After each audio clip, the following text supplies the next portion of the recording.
I'm not suggesting that you don't work hard in terms of an idea, but I'm trying to tell you, if you grind, you will be broke the rest of your life or you will barely make it.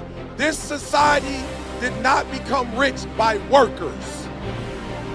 It became rich by the people who knew how to put the workers to work.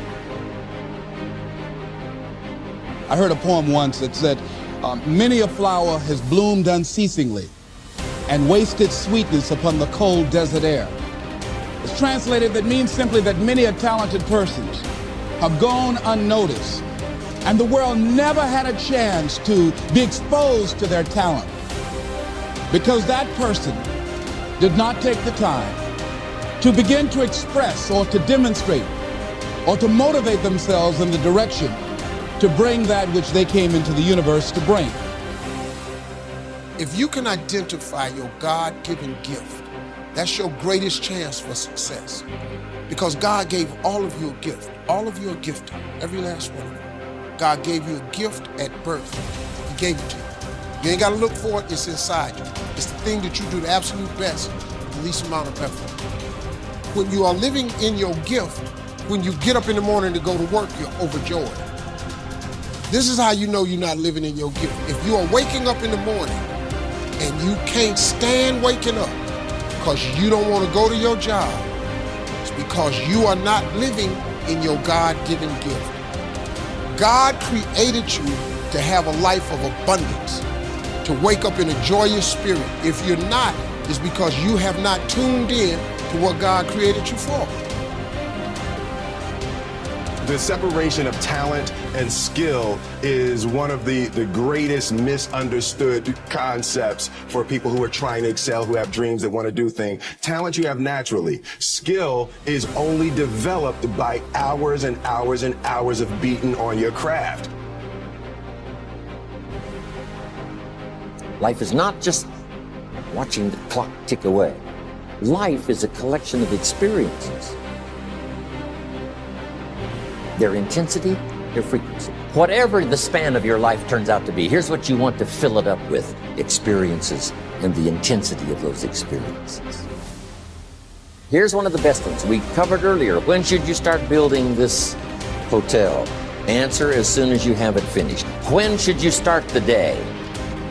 As soon as you have it finished.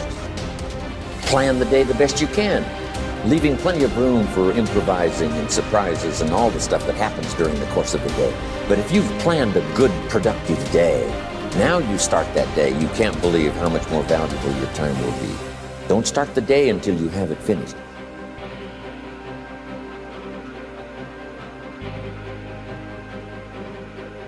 Weak people are a problem in general. And I don't mean physically weak, I mean cowardly, let's say, and deceitful, because I'm thinking it more in terms of moral weakness. Well, there's a variety of reasons. First of all, if you can't support your own weight, let's say, then someone else has to do it. And that's not good. And then if you don't make your pathway, if you don't pick a forthright and useful and noble pathway through life, then you'll become bitter and too hurt by the tragedy of existence, and then you tend to seek your revenge wherever you can get it, and that's not good. So it's a mistake on all fronts. It's not good for you, it's not good for your family, it's not good for the community. It's certainly not a good medium to long-term strategy, because life is very, very difficult, and you have to be prepared for that. And I had a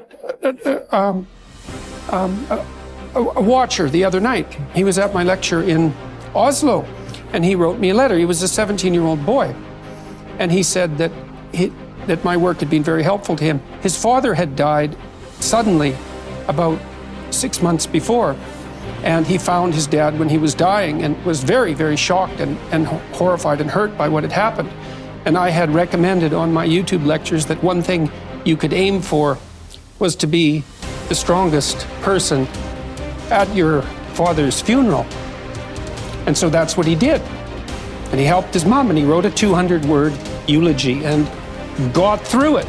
And so, good for him. That's strength and necessary. It's a terrible thing that happened, but he did everything he could not to make it any worse than it had to be. But do you never see that showing weakness can be a strength too? Not weakness, vulnerability. That's a whole different thing. To admit to the fact that you're vulnerable, that's a form of courage. That's not a form of weakness. But that leads you to take whatever steps are necessary to deal with that properly. It isn't some facade that you're invulnerable. No one is invulnerable by any stretch of the imagination.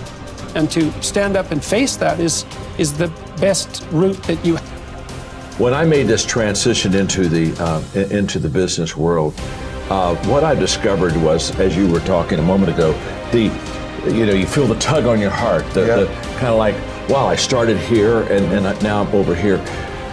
Here's what I believe. I believe that as you follow your dream, it gets bigger.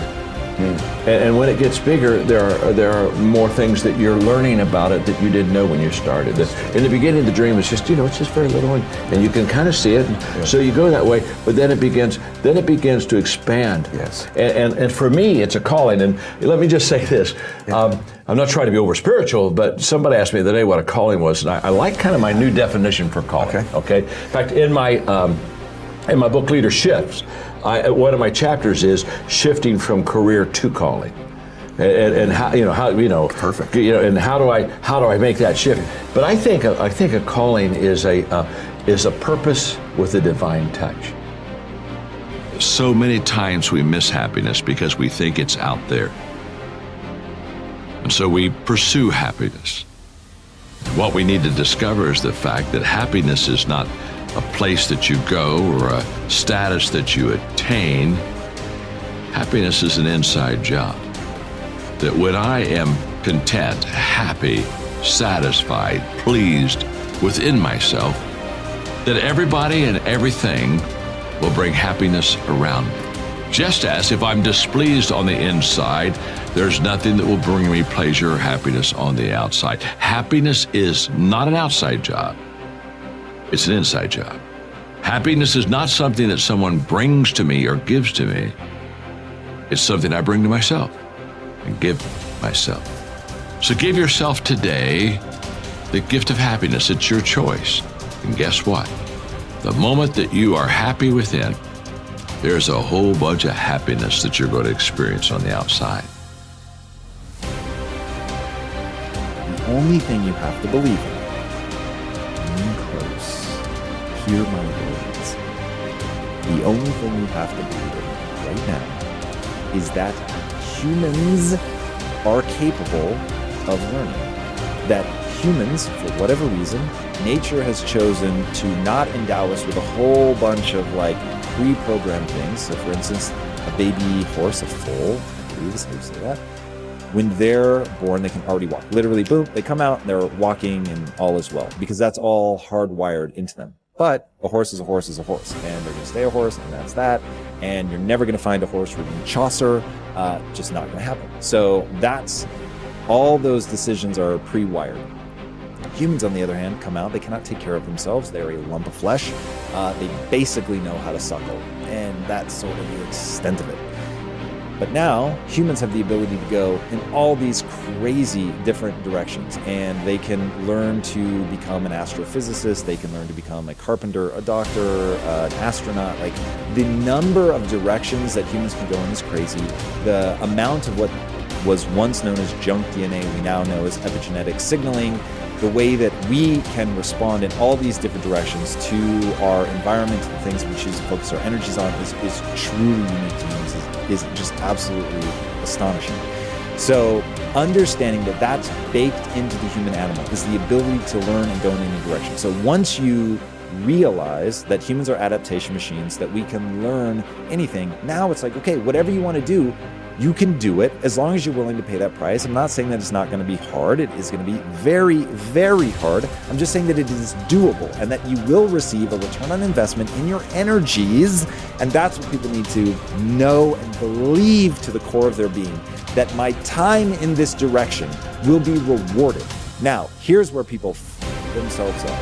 There is this retarded debate about whether or not it is hey, am I pre-programmed? I'm good at math, and so that's it, and I should go do things that are math, or I'm good at verbal, and I should go do things that are verbal. I'm naturally gifted as an athlete, so I should go be an athlete. Look, I'm not saying people don't get early wins. People get early wins. And if you happen to love the thing you're getting early wins, and that's awesome, man, and you will find it just a little bit easier. You've got a headwind or a tailwind, I guess, a tailwind. You have a tailwind. And so that, yeah, love that. But if the thing that gives you the most energy in life is something that you have no natural inclinations for, go learn that. When I say that I have zero natural ability as an entrepreneur, I mean zero. I had to learn everything from not being lazy, to problem solving, to overcoming my paralyzing fear, to look at world like a puzzle, dealing with anxiety. Literally, it was comical as I was going down my journey in the beginning as an entrepreneur to figure this shit out. Ridiculous. And then I meet people who are like ripping flowers out of people's front yards and selling them back to them. Like, when I say that was not me, I had a paper route and I was so chicken to go up to people's doors that I actually only got half the money that I could have gotten for the same paper route, the same amount of effort, but because I was so afraid to go knock on people's doors and ask to collect the money that was due, that for like 2 years, I did a paper route for half the money. Okay, that's how spastic of an entrepreneur I was when I started. So you can learn this stuff. Now, my goals demanded that I learn entrepreneurship, so I learned it. So that's what I want people to understand. What is your goal? Work backwards from there. If it lines up with what you're naturally good at, that's amazing. Congratulations. But there are going to be times where it doesn't line up, and you've just got to either change your goal or recognize that I'm going to have to figure these things out. And as an adaptation machine, as a human being, I can do all of that.